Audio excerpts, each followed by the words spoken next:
Шушы көннәрдә Казан мэриясе оештырган Апуш балалар театр студиясенә кастинг узды.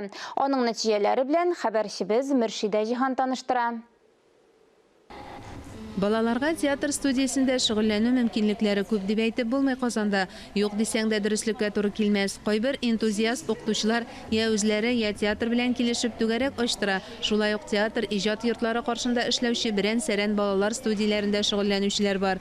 Тик аларның күбесе рус телендә һәм излекле түгел. Шуңа да татар телендә балаларны театр серләренә өйрәтүче студиягә ихтыяҗ бар. Моны кастингка килүчеләрнең саны 100дән артып китүе дә раслый.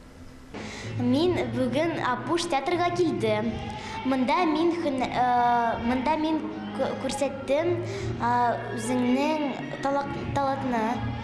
Кастингта укучылар сәхнә осталыгына хас сәләтләрен күрсәтте. Тәрҗемәи хәлен шигырь аша аңлатучылар да булды.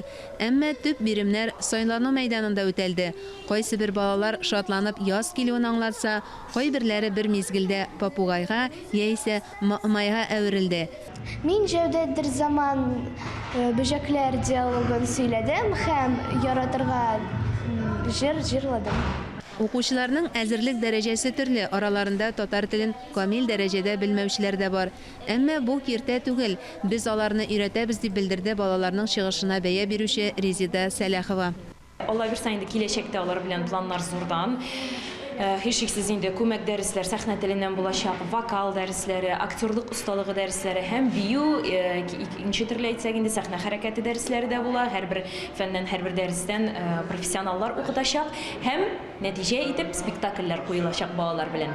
Кече һәм өлкән төркемнәргә барлыгы 32 бала сайлап алынды. Сәйдәштә башланган Апуш балалар театр студиясе алдырып китеп, үз тамашачысын тапкан очракта, аны Ленин исемендәге мәдәният сараенда да ачарга ниятли Казан шәһәренең башкарма комитеты. Мөршидә Җиһан, Илдар Галәветдинов, Татарстан яңалыклары.